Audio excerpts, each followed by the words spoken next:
I still remember the exact moment I realized my life would never be the same. It was a cold autumn evening, the kind where the wind cuts through every layer of clothing, and yet nothing prepared me for the chill in my heart. My mother-in-law, the woman I had always tried to please, leaned in with that familiar, smug smile and whispered words that would haunt me forever. "You need to consider what's best for your husband. And our family," she said, her eyes cold, calculating. "You know what that means, don't you?" I froze. Her meaning was painfully clear. She wanted me to terminate the pregnancy I had just discovered. My own child. The thought was unbearable, yet her tone carried a weight that made defiance seem impossible. "My name is Sophia Miller, I'm 29, and I had been married to Mark for 4 years. We met in college, and from the outside, we looked like the perfect couple, happy, stable, and in love. Mark had always seemed kind, attentive, and caring. But living under his mother's roof had slowly revealed a darker side of our family dynamic. My mother-in-law, Evelyn, was a woman who thrived on control. She had built a fortress around her family, dictating every decision, every thought, and every move we made. From the moment I moved in, I was under her microscope. She criticized my cooking, mocked my ambitions, and constantly undermined my decisions. At first, I brushed it off as typical in-law behavior. I wanted harmony, not conflict. But the moment she mentioned the pregnancy, something inside me shifted. I realized that this wasn't just about control, it was about cruelty, pure and simple. Evelyn wanted to erase the evidence of our love, to prevent me from fully claiming my place in this family. She was trying to protect her son from responsibility, or perhaps, she was trying to keep me powerless. I remember pacing the hallway, clutching the small positive pregnancy test in my hand. My mind raced. How could I protect myself and my child in a house where every move was watched, every word twisted, and every feeling scrutinized? I thought about leaving, but where would I go? I had no family nearby, no one who truly understood the web of manipulation I was trapped in. Mark, oblivious as ever, sat in the living room, scrolling through his phone. He had no idea what was about to unfold, and honestly, that was the scariest part. I knew that confronting him directly would only make Evelyn tighten her grip. I needed a plan, a secret strategy, something that would allow me to survive, and eventually thrive, without letting them know what I was thinking. That night, I cried silently in our bedroom, thinking about the baby growing inside me and the life that could be stolen before it even began. The fear, the anger, and the pain were overwhelming. Yet, amidst the despair, a small flame of determination sparked. I realized that I could either surrender or fight, and I wasn't going to surrender. Not to Evelyn. Not to anyone. Over the next few days, I began to act as if nothing had happened. I smiled at Evelyn, nodded at her comments, and kept my secret close to my chest. I couldn't trust anyone, not even Mark, who was kind but hopelessly naive about his mother's manipulations. I started researching options, saving money secretly, and planning a way out. Meanwhile, Evelyn continued her campaign of psychological warfare.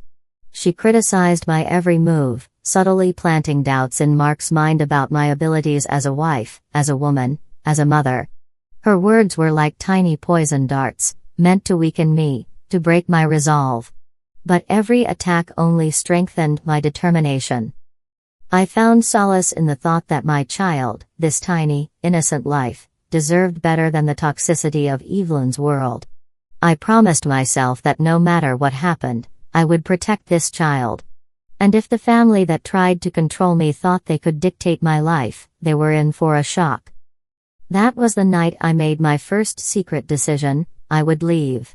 But I wouldn't run blindly. I would build a life strong enough that neither Evelyn nor anyone else could touch me or my child. I would survive. I would thrive. And one day, when the time was right, I would reclaim the power she tried so hard to steal from me. Looking back, I realize that night was the true beginning. The birth of courage, the start of a battle that would span years, and the first step toward the sweetest revenge imaginable. Evelyn may have thought she was winning, but in reality, she had just lit the fuse that would eventually bring her world crashing down. The days following Evelyn's ultimatum were unbearable. Every glance she threw my way felt like a calculated strike. I knew that if I made the wrong move, everything I had, my dignity, my future, and the life growing inside me, could be destroyed. Mark seemed oblivious, caught up in work and daily routines, while Evelyn's control tightened like a vice. She would make comments in passing, subtle but cruel, testing my patience. "You know, a woman's role is to support her husband," she said one afternoon, her tone syrupy sweet. "Some sacrifices are necessary for the family." I smiled politely, nodding as if I agreed, but inside, I felt a storm brewing. My mind replayed her words over and over: sacrifices. That was her code for submission. She didn't just want me to comply, she wanted me broken. I started noticing the small signs of her scheming. The way she would rearrange my things, as if I were a child being monitored. The pointed remarks she made to Mark about my fragility and emotional instability. I realized she was trying to isolate me, to control every detail of my life. One evening, I overheard a conversation that made my blood run cold. Evelyn was on the phone, her voice low but filled with malice. "Yes, he must come back. She has to lose the baby. He can't be tied down like this," she whispered. My heart sank. She wasn't just cruel, she was plotting. She wanted to sabotage my entire future, even to the point of erasing my child before it had a chance to live. That night, I made my first covert move.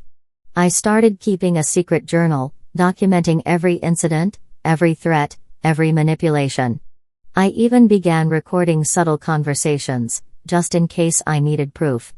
I couldn't afford to trust Mark or anyone else. Evelyn had been controlling him subtly for years, shaping his perception of me without him realizing it. Meanwhile, I had to continue the charade. I smiled at her, agreed to her suggestions, and acted compliant. I knew that any visible resistance would provoke her wrath and potentially ruin everything I was trying to protect. It was a delicate dance, survival under her gaze without letting her know I was already planning my own moves. As the weeks passed, I began secretly building a support system. I contacted a trusted friend from college, someone who could help me find financial and emotional independence if the worst happened. I also researched legal options, understanding my rights as a mother and a spouse. Every late night spent on the computer, every whispered phone call, was a small step toward freedom. Evelyn, of course, suspected nothing. She believed I was fragile, obedient, and trapped by her dominance. She never realized that the woman she underestimated was quietly strategizing. I was planting seeds of my own future, ones that would grow strong enough to challenge her authority. The tension at home became almost unbearable. Every dinner was a minefield. Every word exchanged had layers of hidden meaning. She would make veiled threats about my position in the family, and I would respond with carefully measured smiles. I was learning to play her game without losing myself, learning to mask my fury with feigned compliance. And then came the first breakthrough, a small but significant victory. I discovered a letter that Mark had accidentally left open, a letter from a legal aid service confirming my rights as a mother and outlining steps I could take if I decided to leave. My hands shook as I read it. This was the lifeline I had been waiting for. With that knowledge, I became more deliberate.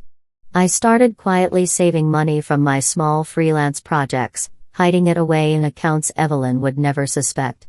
I researched maternity support, childcare, and long-term planning, all while keeping up appearances.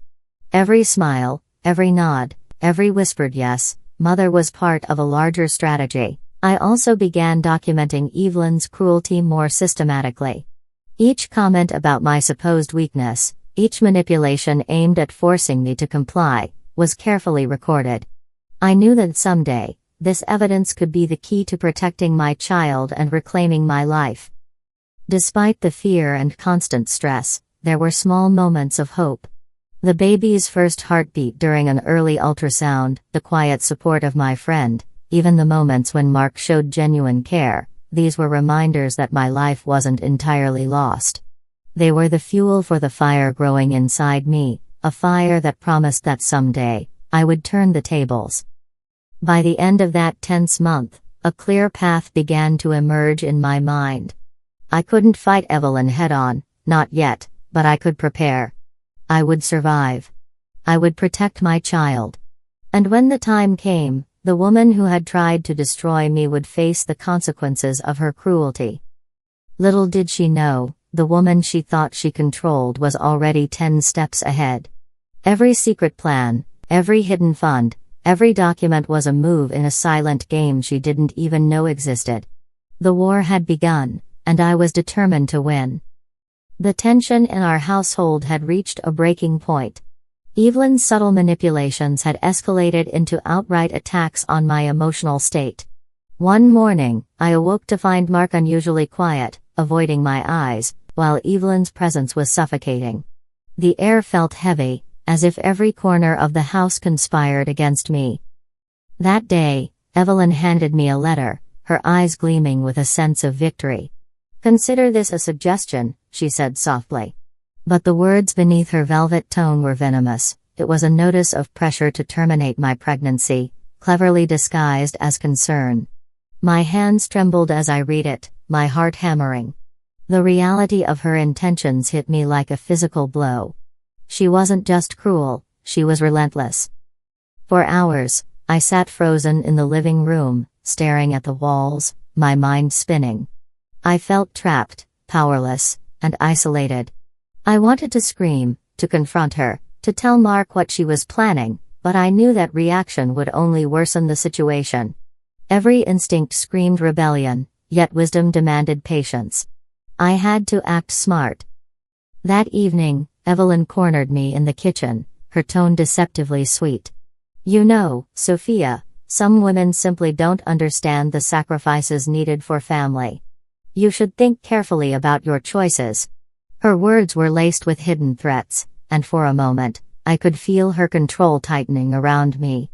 But then, beneath the fear, a spark ignited, a resolve I hadn't felt before. I realized I would not bow to her cruelty. I retreated to my private space and began reviewing the evidence I had been collecting, journals, recordings, and notes. Each entry painted a damning picture of Evelyn's attempts to manipulate and intimidate me. My collection of proof was no longer just a safety net, it was a weapon. Every word she had spoken in malice, every subtle manipulation, could now be traced, recorded, and preserved. Days turned into weeks, and Evelyn's attacks continued. She monitored my interactions, questioned my every move, and tried to isolate me further from Mark. Yet, each attempt only strengthened my resolve. I had learned to smile through the tension, to nod and agree, while secretly planning my next moves. I began to reach out more strategically to friends and advisors, seeking advice on how to secure my child's future without alerting Evelyn. The breakthrough came unexpectedly. I discovered a series of financial documents tucked away in Evelyn's office, a small oversight, but enough to expose her mismanagement of funds meant for family welfare. She had been siphoning money under the guise of household expenses, masking her schemes with meticulous bookkeeping. My pulse raced. This was the opening I needed. Using the documents, I carefully mapped out a plan. I would not confront Evelyn directly yet, that would be too risky. Instead, I prepared a strategy that involved gathering more evidence while simultaneously building an independent life for my child and myself. I researched legal avenues, tax implications, and child protection measures, understanding that knowledge would be my greatest ally. One night, while reviewing the financial records, I noticed something peculiar, a series of transactions that didn't align with Evelyn's usual pattern. There were small mistakes, tiny lapses that revealed her overconfidence. It was a crack in her armor. I could use these oversights to expose her schemes in a way she couldn't anticipate. At the same time, I began to secure my independence. I reconnected with trusted friends and colleagues, slowly building a network that could support me if I ever had to leave. Every step was taken in secrecy. Evelyn remained unaware that her attempts at control were quietly being dismantled piece by piece. The emotional toll was immense. I oscillated between fear, anger, and determination. There were moments when despair threatened to overwhelm me, but the thought of protecting my child, of ensuring a future free from Evelyn's tyranny, kept me moving forward. Every day was a delicate balance of patience and strategy, of outward compliance and inner rebellion. Then came the night that changed everything. I overheard Evelyn speaking to a distant relative, her voice filled with pride as she detailed the success of her manipulations. She believed she had complete control over my life, that I would follow her demands without resistance. Little did she know, every word she spoke, every plot she revealed, was being meticulously documented. That night, I felt a sense of clarity I hadn't experienced before. I understood the full extent of Evelyn's cruelty, but I also saw the path forward. I wasn't powerless.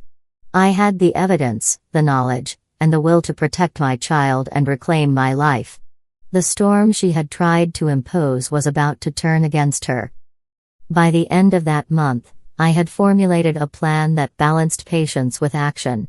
I would continue gathering proof, strengthen my financial independence, and prepare for the day when I could confront Evelyn publicly and decisively. The groundwork for my ultimate revenge was laid, and the realization filled me with both dread and exhilaration. Evelyn believed she controlled everything, but in reality, the tables were quietly turning. The woman she sought to destroy was no longer a passive victim. I was readying for the day I would step out of the shadows, armed with truth, evidence, and an unshakable resolve. And when that day came, the consequences for Evelyn would be as devastating as the suffering she had tried to impose on me. The months of planning, waiting, and gathering evidence had finally brought me to the precipice of action. Evelyn had underestimated me at every turn. She had believed that her relentless cruelty, her manipulation, and her subtle intimidation would bend me into submission. But I was no longer the frightened daughter-in-law she had tormented for years. I had become the architect of her downfall. It began subtly. I started tracing every financial misstep Evelyn had made over the years. Her careless entries, disguised withdrawals, and hidden accounts, all were now meticulously documented. Each small mistake she thought no one would notice was a thread I could pull, unraveling the web she had spun.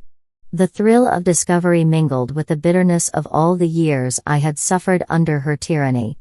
Every ledger entry, every whispered insult, every attempt to control my life became ammunition in my hands. Next, I began contacting allies I had quietly cultivated, friends, colleagues, even distant relatives who had witnessed Evelyn's manipulations firsthand. I presented them with facts, not opinions, and slowly built a network of witnesses who could corroborate my story. The goal wasn't just revenge, it was justice. I wanted her schemes, her abuse, and her lies exposed to the world, but in a way that left no room for denial. The key breakthrough came when I contacted my child's doctor and some legal advisors. While Evelyn had thought she could isolate me, I had quietly secured protections for my child and myself. Confidential records, legal notices, and safety plans were all in place. I had prepared not only for confrontation but for long-term security. It was a game she could no longer control, no matter how cunning she thought she was. Then came the day of the confrontation. I invited Evelyn over under the guise of a family dinner, just as I had observed her pride in manipulating others. She arrived with her usual air of superiority, expecting to maintain her control. But the moment she stepped into the room, I could see a flicker of uncertainty in her eyes. She sensed something had shifted, though she had no idea how much. I calmly set my laptop on the table, opened it, and began revealing the evidence I had collected. Every fraudulent transaction, every threat, every manipulation was displayed in chronological order. I didn't shout. I didn't argue. I let the facts speak for themselves. Witnesses I had quietly gathered were present, and their corroboration made the proof undeniable. Evelyn's smug confidence began to falter as the reality of her exposure became inescapable. Her face, once so composed, slowly crumpled into disbelief and panic. She tried to interrupt, to deny, to assert control, but each attempt only made the situation worse. I had anticipated her strategies, and I countered every denial with concrete evidence. By the time the dinner ended, Evelyn was speechless, humiliated, and cornered in a way she had never experienced before. But I didn't stop there. I had taken the final steps to ensure that her downfall would be complete. I filed reports with financial authorities, exposing the illegal diversions of funds and her mismanagement of assets. I also reached out to social platforms, carefully documenting her manipulations and abuse, ensuring that her actions were public record. Evelyn's world, which had always revolved around control and intimidation, was collapsing in real time. The sweet part of revenge, I discovered, wasn't just the humiliation or the exposure. It was the realization that I had protected my child, reclaimed my life, and transformed years of pain into power. I wasn't merely reacting, I was asserting agency over my destiny. Each step I took in that confrontation was a statement. No longer would I allow anyone, especially Evelyn, to dictate the terms of my life. By the end of that night, Evelyn left our home without a word, her pride shattered, her schemes undone. Mark, who had remained silent during the confrontation, finally seemed to grasp the depth of her manipulations and the magnitude of my resilience. For the first time, he saw me not just as a wife or a daughter-in-law, but as a force he could never have predicted. In the days that followed, the ripple effects of the confrontation continued. Evelyn's financial mismanagement was being investigated, her reputation damaged beyond repair. Friends and family who had once turned a blind eye now viewed her with caution, and the power she had wielded over our household was gone. I had not only survived the storm but had redirected its fury toward the one who had tried to destroy me. Through all this, I found a sense of liberation I hadn't known in years. The fear that had once dominated my days, the anxiety that had kept me awake at night, and the constant tension in every interaction were replaced with clarity, strength, and a profound sense of justice. The world had shifted in my favor, and it was exhilarating. And yet, the most profound satisfaction came unexpectedly. Seeing my child thriving, happy, and safe, knowing that the person Evelyn had tried to eliminate was now the center of love and care in our lives, that was the ultimate triumph. Revenge was not about cruelty, it was about justice, protection, and reclaiming what was rightfully ours. I learned that patience, strategic thinking, and resilience were the most powerful tools a person could wield against cruelty. Evelyn had thought she controlled everything, but she had underestimated the quiet strength of a determined mother and a woman unwilling to let injustice prevail. By the time Evelyn realized she had no allies, no control, and no influence left, it was too late. The household she had tried to dominate was now governed by truth, fairness, and love. And as for me, I had discovered not just the satisfaction of revenge, but the peace that comes from standing firm in the face of tyranny. In the quiet aftermath of Evelyn's downfall, I finally allowed myself a moment to breathe. The storm that had haunted my life for so many years had passed, leaving behind clarity, relief, and an unshakable sense of justice. Watching my child laugh, completely unaware of the years of danger we had endured, I realized that the greatest revenge was not in humiliation or exposure, but in ensuring a life filled with love, safety, and freedom from fear. Evelyn's world continued to crumble as the investigations progressed. Her bank accounts were frozen, her reputation destroyed, and those who once admired her began to distance themselves. Friends who had once whispered in her favor now saw her for what she truly was, a cruel, manipulative figure whose obsession with control had finally backfired. Every day, reports surfaced about her legal troubles, and with each headline, I felt a quiet sense of vindication. But life was not just about watching her fail, it was about reclaiming my own. I focused on rebuilding, growing, and creating a stable foundation for my child and myself. I resumed work with renewed determination, taking opportunities I had once been too distracted or fearful to pursue. Each success felt sweeter knowing that it was untainted by the toxic shadow Evelyn had tried to cast over my life. The independence and confidence I had gained were now mine to nurture and protect. Family dynamics shifted too. Mark, who had previously allowed his mother's influence to dominate, began to understand the cost of blind loyalty. While our relationship had endured strain and doubt, this ordeal had shown him the importance of integrity and respect. Conversations became more honest, boundaries more clearly defined, and mutual support replaced fear-driven compliance. In many ways, Evelyn's absence created space for genuine connection, a freedom we had not known in years. One of the most poignant moments came unexpectedly. Evelyn, now isolated and facing the consequences of her actions, reached out in a moment of desperation. She had no one left, no family willing to support her, and her health had begun to fail. And yet, the child she had once tried to eliminate, the very child she had despised, was the first to offer care. My child's innocence and kindness, untainted by bitterness, became a mirror reflecting everything Evelyn had lost. The realization that cruelty breeds loneliness, while compassion creates lasting bonds, struck me profoundly. I reflected on the lessons I had learned throughout this ordeal. First, the importance of self-protection, keeping records, building support networks, and maintaining awareness of financial and personal vulnerabilities.